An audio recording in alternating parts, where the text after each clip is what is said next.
সুপ্রভাত বন্ধুরা, আজ হলো ২৭ মার্চ। আজকে সকালের গুরুত্বপূর্ণ বিশেষ বিশেষ খবরগুলি হলো: ৪১তম বসন্ত উৎসব পালিত সর্বোদয় ট্রাস্টের। অন্যদিকে পাতারকান্দি নাট্যজনের দোল উৎসব মাতালেন শিশু শিল্পীরা। এদিকে মাড়োয়ারি সম্মেলন ও হোলি উৎসব মঞ্চের উদ্যোগে হোলি মিলন সমারোহ শিলচরে। এদিকে হোলির দিনে লুয়াইরপুয়াতে দলবদ্ধ আক্রমণের শিকার যুবক মামলা। এদিকে দলাইয়ে পরিমলের উপস্থিতিতে শতাধিক সংখ্যালঘু বিজেপিতে। অপরদিকে রামকৃষ্ণ মিশনের অধ্যক্ষ স্বামী স্মরণানন্দ মহারাজ আর নেই। দর্শক বন্ধুরা, এবারে শুনেন বিস্তারিত আলোচনা। ৪১তম বসন্ত উৎসব পালিত সর্বোদয় ট্রাস্টের স্বাধীনতা সংগ্রামী প্রয়াত শচীন্দ্রমোহন দত্তের প্রতিষ্ঠিত সর্বোদয় ট্রাস্টের অন্তর্গত সর্বোদয় বিদ্যালয়ের মাঠে বহু বছর যাবৎ বসন্ত উৎসব পালিত হয়ে আসছে।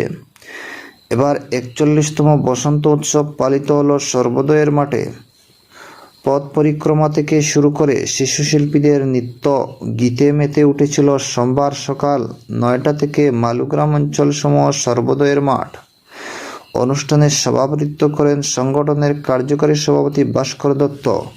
স্বাগত বক্তব্য রাখেন সর্বোদয় ট্রাস্টের সাধারণ সম্পাদক আইনজীবী শেখর পাল চৌধুরী। অন্যদিকে পাতারকান্দি নাট্যজনের দোল উৎসব মাতালেন শিশু শিল্পীরা। দোল উৎসবে লাল নীল আবিলে রঙিন হল পাতারকান্দি নাট্যজনের দোল উৎসব।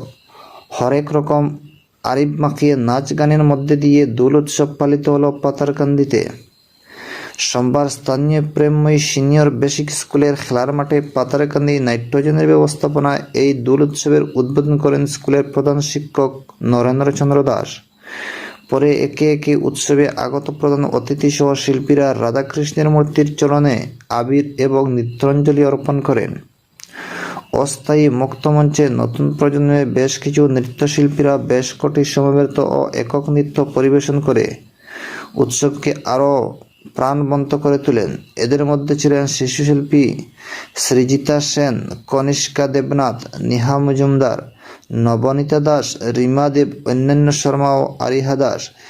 তাছাড়া সমবেত নৃত্য পরিবেশন করেন করিমগঞ্জ পরন দ্য বেলেশক এর শিল্পী জহুরি ভট্টাচার্য, ময়ূরী চক্রবর্তী ও মনিকা বন্দন। পাতারকান্দি লেঠি কালচারাল গ্রুপের শিল্পী রুচিতা দেব, কনিষ্কা দেবনাথ ও হেমা দেবনাথ। অপরদিকে মাড়োয়ারি সম্মেলন ও হোলি উৎসব মঞ্চের উদ্যোগে হোলি মিলন সমারোহ শিলচরে। শিলচরের মাড়োয়ারি সম্মেলন ও হোলি উৎসব মঞ্চের যৌথ উদ্যোগে কাল সন্ধ্যা রাতে শিলচরের রাজীব ভবনে ২১তম হোলি মিলন সমারোহ অনুষ্ঠিত হয়েছে। এদিন মাড়োয়ারি সম্মেলনের সভাপতি মূলচান্দ বৈদের সঞ্চালনায় অনুষ্ঠানে মুখ্য অতিথি হিসেবে উপস্থিত ছিলেন মন্ত্রী তথা শিলচর লোকসভা আসনের বিজেপি প্রার্থী পরিমল শুক্লবৈদ্য, বিধায়ক দীপায়ন চক্রবর্তী। এছাড়া ছিলেন প্রাক্তন বিধায়ক কিশোরনাথ, মৃদুল মজুমদার, তাপস দাস, মহাবীর জৈন, ধনরাজ সুরানা, জয় বরদিয়া, কমল সারদা প্রমুখ।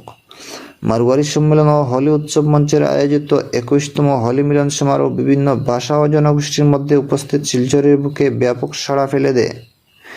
এদিন মুখ্য অতিথি পরিমল শুক্লবৈদ্য বক্তব্য হোলির শুভেচ্ছা জানিয়ে সকলের জীবনে সম্ভাবনা ও সুখ সমৃদ্ধি বজায় থাকার কামনা করেন।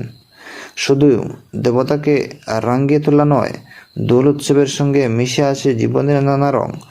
দোল উৎসবে যেমন মিশে আছে উদযাপনের বৈচিত্র্য। তিনি বলেন, এর আগেও মাড়োয়ারিদের হোলি মিলন সমারোহ উপস্থিত ছিলেন তিনি। এবারও মিলন সমারোহে তাকে অংশগ্রহণের সুযোগ দেওয়ার আয়োজক গোষ্ঠীকে ধন্যবাদ জানান তিনি। তিনি বলেন, ৫০০ বছর পর অযোধ্যায় রাম মন্দির প্রতিষ্ঠা লাভ করেছে, রামলাল্লা প্রাণ প্রতিষ্ঠা হয়েছে, আর এটা একমাত্র প্রধানমন্ত্রী নরেন্দ্র মোদীর জন্য সম্ভব হয়েছে। হোলি উৎসবের সঙ্গেও ভগবান শ্রীরামের সম্পর্ক রয়েছে। এদিকে হোলির দিনে লুয়াইরপুয়াতে দলবদ্ধ আক্রমণের শিকার যুবক মামলা। হোলির দ্বিতীয় দিন অর্থাৎ মঙ্গলবার দলবদ্ধ আক্রমণের গুরুতর আহত হল এক যুবক। এই ঘটনাটি সংঘটিত হয়েছে বাজারিছড়া থানাধীন লুয়াইরপুয়া এলাকার খড়িখাই গ্রামে।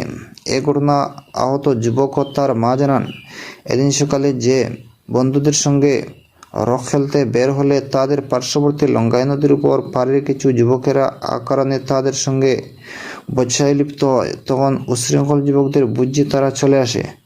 পরবর্তীতে ওপারের যুবকেরা পুনরায় মারপিটে উদ্ভূত হলেও গ্রামের জনগণ তা মীমাংসা করে দেন।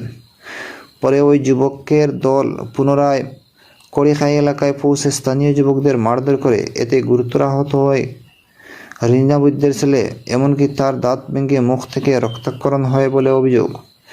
গুরুতর আহত যুবককে সঙ্গে নিয়ে এদিন বিকালে তার মা বাজারিসরাই থানায় পৌঁছে অভিযোগ দায়ের করেন। এতে পুলিশের পক্ষে আহতকে স্থানীয় সরকারি হাসপাতালে নিয়ে গিয়ে চিকিৎসা করানো হয়। ঝর্ণা বৈদ্য জানান, আক্রমণকারী যুবকেরা তার ছেলেকে বেদম প্রহার সহ তার সঙ্গে থাকা মোবাইল ফোন ও ব্রেসলেট নিয়ে গেছে। তিনি এই কাণ্ডের সুবিচারের দাবিতে পুলিশ সহ এলাকার বিশিষ্টবর্গের হস্তক্ষেপ কামনা করেছেন। এদিকে এ ঘটনার বিপক্ষের কারও কোনো প্রতিক্রিয়া জানা যায়নি। দর্শক বন্ধুরা, আজকের সকালের গুরুত্বপূর্ণ বিশেষ খবর এখানেই সমাপ্তি।